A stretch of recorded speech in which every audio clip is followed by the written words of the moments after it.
നമസ്കാരം. അപ്പം നമുക്ക് കാറ്റത്തെ കിളിക്കൂട് എന്ന സീരിയലിലെ നിധിയുടെയും സുധീഷിൻ്റെയും ഇന്നത്തെ കഥ കേട്ടാലോ?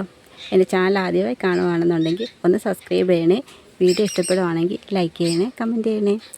അങ്ങനെ നമ്മുടെ ഡിവോഴ്സിന് പോയ കാര്യമൊക്കെ ഹരീഷ് വക്കീലിൽ നിന്ന് അറിയുന്നുണ്ട്. വീട്ടിൽ വന്ന് സുധീഷിൻ്റെ അടുത്ത് ചോദിക്കുന്നുണ്ട്, എന്തിനാണ് ഡിവോഴ്സിന് പോയെന്നൊക്കെ ചോദിക്കുന്നുണ്ട്. ആ സമയത്ത് സുധീഷ് ഒന്നും പറയുന്നില്ല. ഹരീഷ് നിരന്തരമായി ചോദിച്ചിട്ടും സുധീഷ് ഒന്നും പറയാതെ സുധീഷ് പറയുന്നു, എനിക്ക് നിൻ്റെ ചോദ്യങ്ങൾക്ക് മറുപടി പറയാൻ താല്പര്യമില്ല എന്ന് പറഞ്ഞുകൊണ്ട് ദേഷ്യപ്പെട്ട് പോകുന്നു. അങ്ങനെ തന്നെ ഞാൻ വിടത്തില്ല, താൻ പറഞ്ഞിട്ട് പോയാൽ മതി എന്നൊക്കെ നമ്മുടെ ഹരീഷ് നിധീഷിനോട് ദേഷ്യപ്പെടുകയാണ്. അപ്പോൾ പെട്ടെന്ന് നമ്മുടെ നിധി പറയുന്നു, ഞാൻ സുധീഷല്ല ഡിവോഴ്സിന് പോയത്, ഞാനാണെന്ന് പറയുന്നു. അപ്പോൾ എല്ലാവർക്കും ഷോക്കാവും. നമ്മുടെ നികേഷ് പറയും, എന്താ ഏട്ടത്തി പറയുന്നത്, ഏട്ടത്തിക്ക് വീട് ഇഷ്ടമല്ലാത്തതുകൊണ്ടാണോ? എങ്കിൽ നമുക്ക് എല്ലാവർക്കും കൂടി വേറെ വലിയ വീട് വാടകയ്ക്ക് എടുത്ത് നമുക്ക് അങ്ങോട്ട് മാറി താമസിക്കാമെന്നൊക്കെ പറയുന്നുണ്ട്. പറയടോ, താൻ എന്തിനാണ് പോയത്, താൻ ഓരോരോ കള്ളത്തരം പറഞ്ഞതുകൊണ്ടല്ലേ ഏട്ടത്തി ഇങ്ങനൊരു തീരുമാനം എടുത്തതെന്നൊക്കെ ചോദിക്കും. ഒരു സത്യം പറയും, എന്താണോ നടന്നതെന്നൊക്കെ ചോദിക്കുമ്പം സുധീഷ് ഒന്നും പറയത്തില്ലല്ലോ. അപ്പോൾ നമ്മുടെ നിധി, ഞാൻ പറയാം ഹരീഷ് എന്ന് പറയുന്നുണ്ട്. അപ്പോഴത്തേക്ക് സുഭാഷ് പറയും, വേണ്ട മോളെ, വേണ്ട സുഭാഷ് ഏട്ടൻ ഏട്ടത്തെ തടസ്സം പിടിക്കേണ്ട. മുമ്പ് ഒരു തവണ ഏട്ടത്തി ബാഗ് കൊടുത്തുകൊണ്ട് ഈ വീട് വിട്ട് പുറത്ത് പോകാൻ ഒരുങ്ങിയതാണ്. ആ സമയത്ത് അവർ ഹണിമൂണിന് പോയെന്ന് പറഞ്ഞു. അതൊന്നും ഞങ്ങൾ വിശ്വസിച്ചിട്ടില്ല. പക്ഷേ അവർ തിരിച്ച് വരാൻ കുറച്ച് വൈകിയിരുന്നെങ്കിൽ സുഭാഷ് ഏട്ടൻ ഞങ്ങളോട് സത്യം പറഞ്ഞേനെ. അപ്പോഴും സുഭാഷ് ഏട്ടൻ സത്യം പറയാൻ ഒരുങ്ങിയതാണെന്ന് പറയും. അതുപോലെ ഇപ്പോൾ ഏട്ടത്തി പറയട്ടെന്ന് പറയും, ഞാൻ പറയാമെന്ന് പറയും. അങ്ങനെ സുഭാഷ് പറയും, നിധി കല്യാണം കഴിഞ്ഞ് നിധി ഇവിടെ വന്നതിന് പിറ്റേ ദിവസം നിധിയുടെ അച്ഛന് സുഖമില്ലാതെ ഹോസ്പിറ്റലിൽ പോയില്ലായിരുന്നു. ഹോസ്പിറ്റലിൽ പോയിട്ട് തിരിച്ച് വരുന്ന സമയത്താണ് നമ്മളിവിടെ ഫംഗ്ഷന് വേണ്ടി എല്ലാം ഒരുക്കിയത്. ആ സമയത്ത് നിധി ഒരു കാരണവശാലും ഫംഗ്ഷന് വരുന്നില്ലായിരുന്നു. അങ്ങനെ വരാത്തതിൻ്റെ കാരണം ഞാൻ അന്വേഷിച്ചപ്പോഴാണ് നിധി എല്ലാ കാര്യവും തുറന്ന് പറയുന്നതെന്ന് പറയും. അപ്പോഴത്തേക്ക് നമ്മുടെ ഭാസ്കരനും അങ്ങോട്ട് വരുന്നുണ്ട്. ഇവരുടെ സംസാരങ്ങളൊക്കെ ഭാസ്കരൻ പുറത്തുനിന്ന് കേൾക്കുന്നുമുണ്ട്. അപ്പോൾ പറയും, നിധി വീട്ടുകാർ ആലോചിച്ച വിവാഹത്തിന് നിധിക്ക് താല്പര്യമില്ലായിരുന്നു. അങ്ങനെ വീട് വിട്ടിറങ്ങിയ നിധിയെ സുധീഷ് സഹായിക്കാനേ ശ്രമിച്ചിട്ടുള്ളൂ. നിധി സുധീഷിനെ ഒരു ഡ്രൈവറായിട്ട് മാത്രമേ കണ്ടിട്ടുള്ളൂ. അവർ തമ്മിൽ ഒരിക്കലും ഒരു നമ്മളൊന്നും കരുതുന്ന പോലെ ഒരു പ്രണയവിവാഹം ആയിരുന്നില്ല.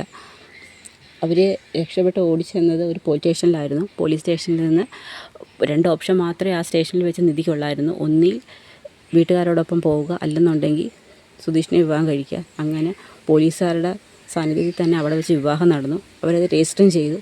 ലീഗലായി, ആ വിവാഹം ലീഗലാവുകയും ചെയ്തെന്ന് പറയും. അല്ലാതെ അവർ നമ്മളൊന്നും വിചാരിക്കുന്ന കണക്ക് പ്രണയിച്ച് വിവാഹം കഴിച്ചവരല്ല എന്ന് നമ്മുടെ സുഭാഷ് സത്യങ്ങളെല്ലാം എല്ലാവരും പറയുന്നുണ്ട്.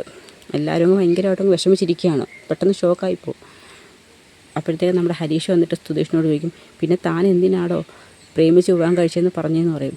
ഇങ്ങനൊരു അഡ്ജസ്റ്റ്മെൻറ്റ് കല്യാണമായിരുന്നെങ്കിൽ. അപ്പോൾ ചോദിക്കും, അതെ, ഞാൻ അങ്ങനെ കള്ളം പറഞ്ഞതാണ്. പക്ഷേ ഞാനല്ലെന്നുണ്ടെങ്കിൽ നിധിയും കൂട്ടി ഇവിടെ കൊണ്ടുവരുന്ന സമയത്ത് നിങ്ങളോടൊക്കെ ഞാൻ എന്ത് പറയണമായിരുന്നു? ഇത്രയും വലിയൊരു വീട്ടിലെ പെങ്കൊച്ചിനെ ഞാൻ സ്നേഹിച്ചല്ലാതെ എങ്ങനെ വിവാഹം കഴിച്ച് നിങ്ങൾ ചോദിക്കത്തില്ലേന്ന് നോക്കിയോ. അപ്പോഴും ഞാനൊരു കള്ളം പറഞ്ഞു. എന്ത് ഞാൻ പറഞ്ഞാലും നിങ്ങളെല്ലാവരും അതിൻ്റെ തെറ്റിദ്ധരിച്ചേ കാണത്തുള്ളൂ എന്നൊക്കെ പറഞ്ഞ് ഭയങ്കര വിഷമിപ്പിച്ച് നമ്മുടെ സുധീഷ് അങ്ങ് പുറത്തോട്ടിറങ്ങി വരും. അങ്ങനെ ഭാസ്കരനത് കാണും. ഭാസ്കരനും അങ്ങ് വിഷമാവും. അങ്ങനെ അയാളും ഇങ്ങനെ രണ്ടുപേരും, സുധീഷ് അവിടെ ദൂരെ ഇരുന്ന കരയുവാണ്. ഭാസ്കരനും ഇങ്ങനെ കരയുന്ന കണക്ക് മുഖമൊക്കെ അങ്ങ് തുടയ്ക്കുന്നുണ്ട്. അതിനുശേഷം നികേഷ് ഓടി വന്നിട്ട് സുഭാഷിനെ കെട്ടിപ്പിടിച്ചാൽ കരയുവാണ്. അങ്ങനെ സുഭാഷ് നികേഷിനെ ആശ്വസിപ്പിക്കുന്നുണ്ട്. രാത്രി ആകുമ്പോഴത്തേക്ക് ഹരീഷ് ഇരുന്ന് ഇങ്ങനെ ഓരോന്ന് ആലോചിക്കും. കാരണം ഇടയ്ക്ക് വെച്ച് സുഭാഷിനോട് ഹരീഷ് ദേഷ്യപ്പെട്ട് സംസാരിച്ചായിരുന്നല്ലോ. കാരണം ഇവരുടെ വിവാഹ ഫോട്ടോ ഭാസ്കരൻ ഫ്രെയിം ചെയ്ത് കൊണ്ടുവന്നപ്പം അതെന്തിനാണ് ഇപ്പോൾ തൂക്കിയതെന്നും ചുമറ്റിൽ തൂക്കിയെന്നൊക്കെ ചോദിച്ചു. അതിനുശേഷം ഉറങ്ങാൻ റൂമിൽ കയറിയ സമയത്തും പറഞ്ഞ്, സുഭാഷ് ഏട്ടൻ എന്താ അവരോട് ഇത്ര ദേഷ്യം, സുഭാഷ് ഏട്ടൻ്റെ വിവാഹത്തിന് മുമ്പ് സുധീഷ് ഏട്ടൻ വിവാഹം കഴിച്ചുകൊണ്ടാണോ, ഇതൊന്നും ശരിയായ നടപടിയല്ലെന്നൊക്കെ സുഭാഷ് ഒരു ക്രോസ് വിസ്താരം നടത്തിയായിരുന്നു. അപ്പോൾ അതൊക്കെ ആലോചിച്ച് സുഭാഷിന് നല്ല വിഷമമുണ്ടായി. അങ്ങനെ സുഭാഷ് ഇവിടുന്ന് പുറത്ത് നിൽക്കുന്ന സമയത്ത് ഹരീഷ് വന്നിട്ട് പറയും, ഏട്ടാ എന്നോട് ക്ഷമിക്കണമെന്നൊക്കെ പറയുന്നുണ്ട്.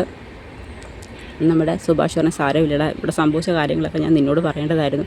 പക്ഷേ അപ്പോഴത്തെ സാഹചര്യത്തിൽ എനിക്കൊന്നും പറയാൻ കഴിയില്ല. എനിക്ക് ആ കുട്ടിയെ മാത്രം സപ്പോർട്ട് ചെയ്യാനേ കഴിയുകയുള്ളൂ എന്നൊക്കെ പറയുന്നുണ്ട്. അങ്ങനെ അവർ തമ്മിൽ വളരെ വിഷമിച്ച് സംസാരിച്ച് നിൽക്കുന്നിടത്താണ് ഇന്നത്തെ നമ്മുടെ കഥ അവസാനിക്കുന്നത്.